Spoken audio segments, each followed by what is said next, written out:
Good morning, good afternoon, good evening, and good night, depending on what time you are watching this episode of my Minecraft journey. And it's a really exciting one. This is the 2,500 sub special. 2,500 subs. Where on earth did you all come from? I'm so delighted. So we are going to do a bit of a Q&A today.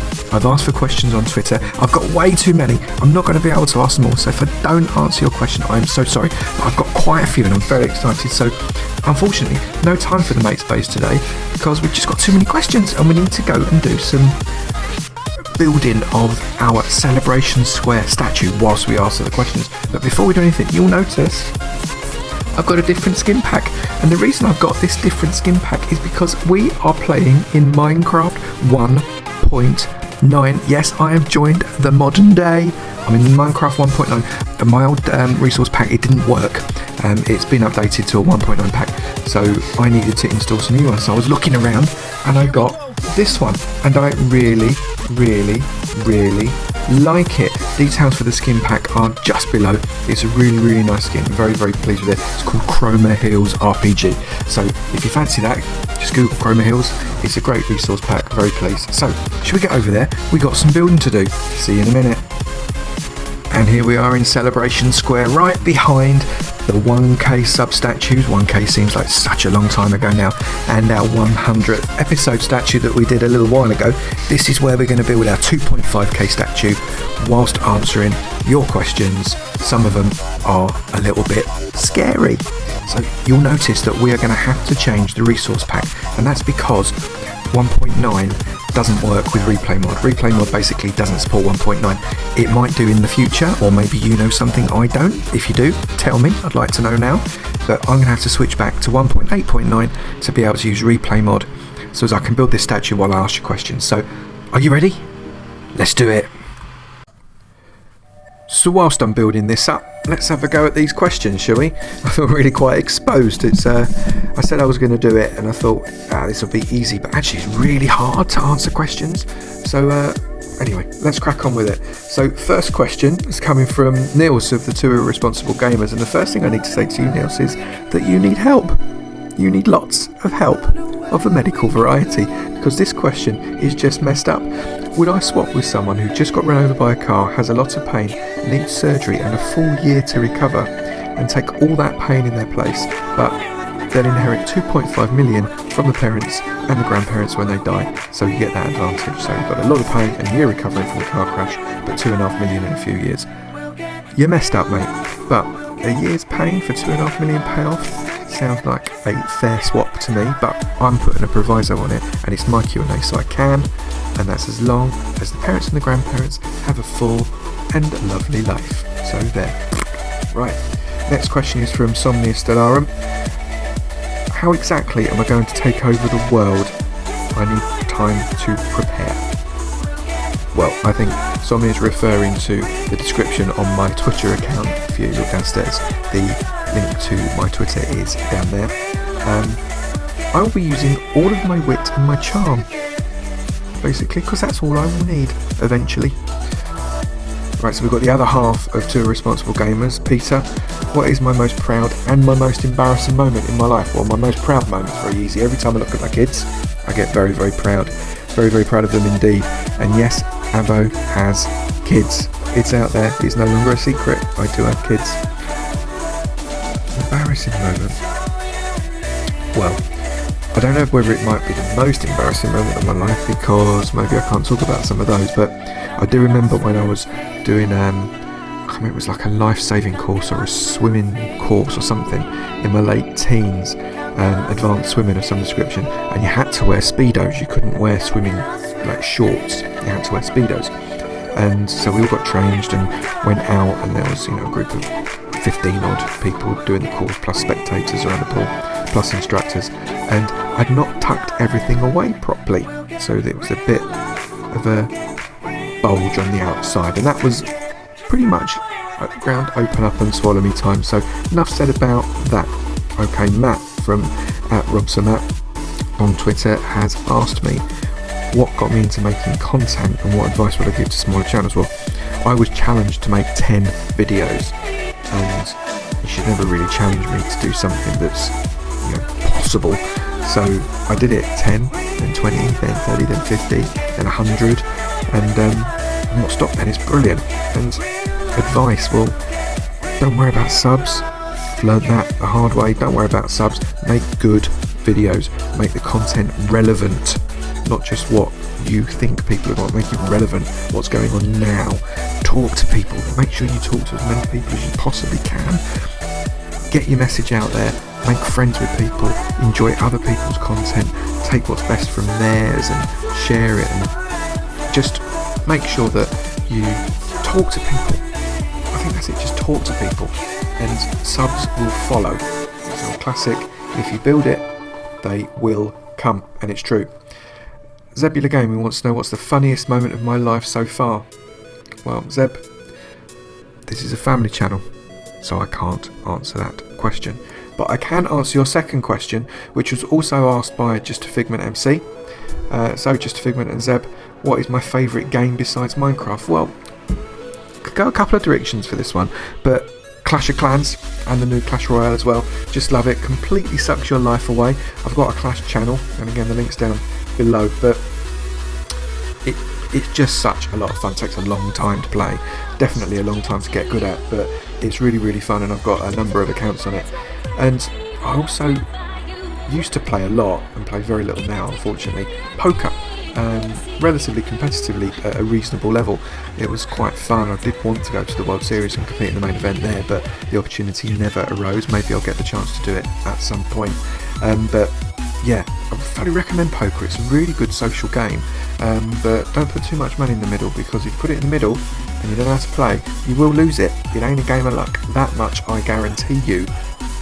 Right, Silver Pirate 84 SP wants to know, am I going to play Unstable? Well, SP's referring to the Ryotcraft modded server. As you probably know, I've got a series on Ryotcraft Vanilla, which is the SMP that I play on, but they've got a modded server that uses Unstable mod, and it's absolutely brilliant. To answer the question, if I get time, I definitely will. Not really good outside of Vanilla, to be honest, but it's something I'd definitely like to try at some point if I get the opportunity to do so. Next question in from D Squared, Derpy Dodo, wants to know, do I have a schedule? I know exactly why you're asking me this question. I try.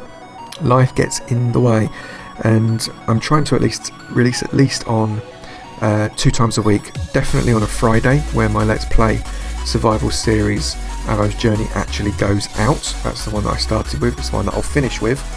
I'll be carried out in a box with that one, I think. And I do try and get another video out kind of around Tuesday time, but it's very, very difficult. I don't know, Derpy asked me that question because he definitely thinks I should have a schedule, and he's right. If you want to be serious about YouTube, get yourself a schedule. I don't do this full time, I do this for fun. I've got a full-time job, so being able to schedule everything religiously is very, very difficult. Kitty Cat 13, Cat wants to know, if I could be anywhere in the world playing Minecraft, where would I be? Well, that's a really good one. Well, for holidays I quite like warm places with a pool and a cocktail, so maybe somewhere like the Caribbean with really, really good Wi-Fi. That would be a really nice place to play, outside, not inside. Or maybe, going back to the poker thing, maybe in Vegas I can play Minecraft on one side of me and I could be playing Texas Hold'em on the other. That would be brilliant fun. But if you're asking me about where I want to live, like long-term permanently, I'm a UK boy. I don't want to live anywhere else.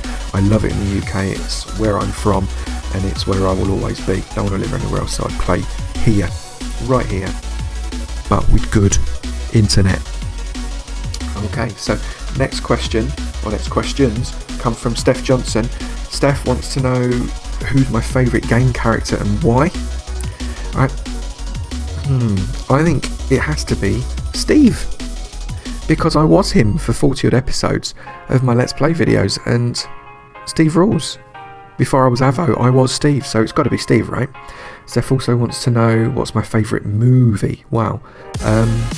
Everybody comes up with the obvious, you know, the Avatars, the Star Warses, the Lords of the Rings, and all of these just amazing films. But it always comes back to a couple of films with me when people ask me this question. And it's one of those questions you do get asked quite a lot, but it's Highlander, which is quite an old film, but just beyond immeasurably good, and Outbreak, which is a film with Dustin Hoffman and Donald Sutherland in it about a virus that kills a lot of people, which doesn't sound particularly interesting, but it's absolutely brilliant, and they don't turn into zombies. How about that? A virus movie where the people don't come back and turn into zombies. How about that for something that's really unique? Yep, definitely those two films would be my favourite. And Steph also, rather greedily, has a third question. How long have I been YouTubing, and when did you start? Right, well, I'm just about a couple of weeks away from my 1 year anniversary. Mid-April 2016 is 1 year. I started mid-April 2015, and I've not stopped since. It's been absolutely brilliant. I love it, and hopefully I will keep going for several years to come. Next question's from Claire13. Claire wants to know, who's my favourite famous YouTuber? There's lots of directions you can go with this one, isn't there? So I would say probably people like Jumbo and Seth Bling, who are just so very clever at building stuff in Minecraft and using redstone and all the kind of the clever stuff that you really have to have played the game for so very long to know how to do. The way they craft with blocks, the way they make things work. Although Jumbo does need to slow his tutorials down just a little bit because they can be a little bit difficult to follow on occasion. Jumbo, if you're watching this, I've made it because you're watching this. But no, seriously, Jumbo, if you're watching this, slow your tutorials down just a smidgen. That would be fabulous. I also really like Superwoman. She is a genius when it comes to clever and effective editing. The content is brilliant, especially in the episodes where she's got members of her family. It's just the best. Go and see Superwoman if you haven't already. Really, really worth a look. And everybody likes Miranda Sings, right? What? No, that's disgusting. Sinner. It's just so funny. She's hilarious, but so very clever. Actually being so blasé and uninterested in the audience and so arrogant and so self-centered like that is genius. And it's a lot harder to be like that than it is to be you. And, you know, congratulations. It's very, very clever. And I guess your 5 million plus subs agree with you. So congratulations. They're the kind of people that I enjoy to watch. People that make me smile, laugh, or get interested in something.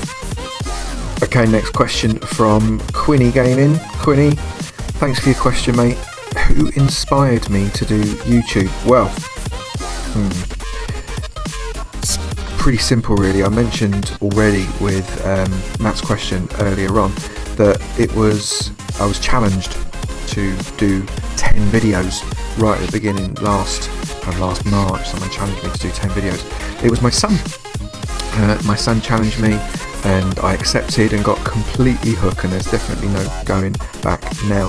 He had a little channel, quite a young lad, so you know it was full of content that young lads have in their channel, and a little bit of it was Minecraft, and so I thought I'd do Minecraft too. I'd not so much as click to block, but it was, I don't know, it was just something that I thought I could share with him and share with everyone else, and it's brilliant. I really, really enjoy it.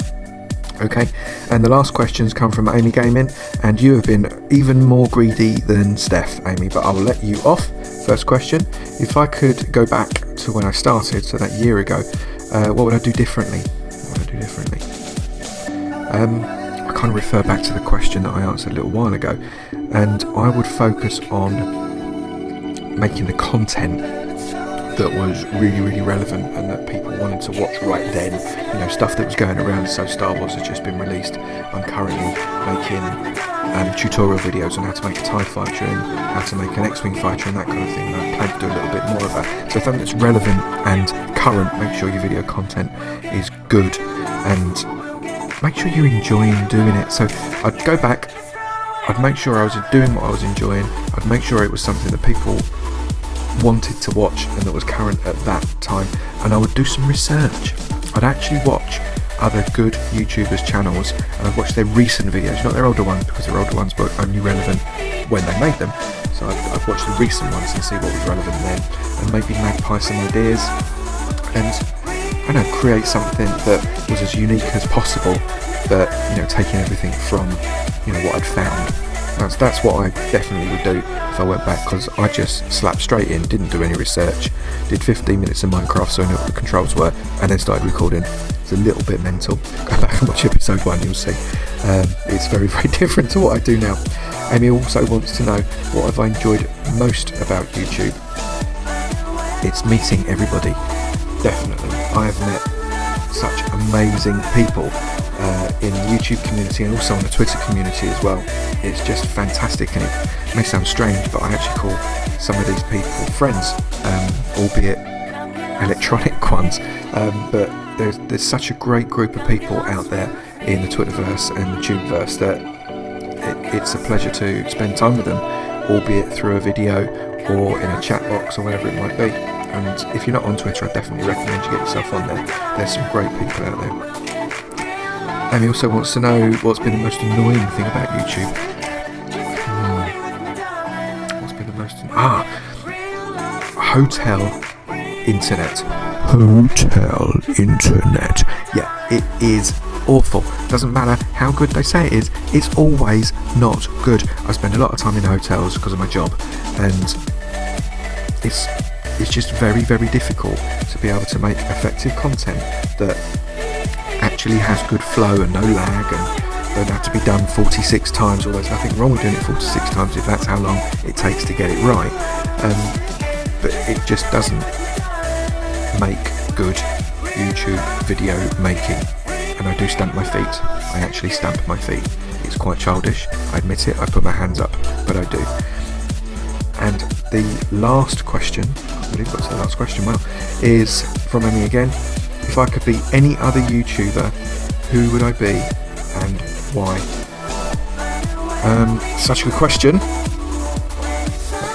But actually, I don't think I'd want to be anyone else. I'd want to be me, and it sounds so pretentious, doesn't it? But I think I'd really want to be me. And the reason I want to be me is because, I don't know, I try to be as unique as I possibly can. Borrow ideas from other people, definitely share best practice, definitely magpie the good stuff, and try and make it as rounded as possible. And it's inevitable that sometimes you're going to have elements of your channel in other people's channels, because there is so many Minecraft YouTubers, let alone so many YouTubers full stop. So you're never going to be 100% unique, but to try and be as unique as I possibly can. So I'd want to be me. Arrogance knows no bounds. What can I tell you? So there we have it. That was my Q&A. I feel completely exposed still, but you know what? There you have it. You know me just a little bit more. It's been a pleasure to share it with you.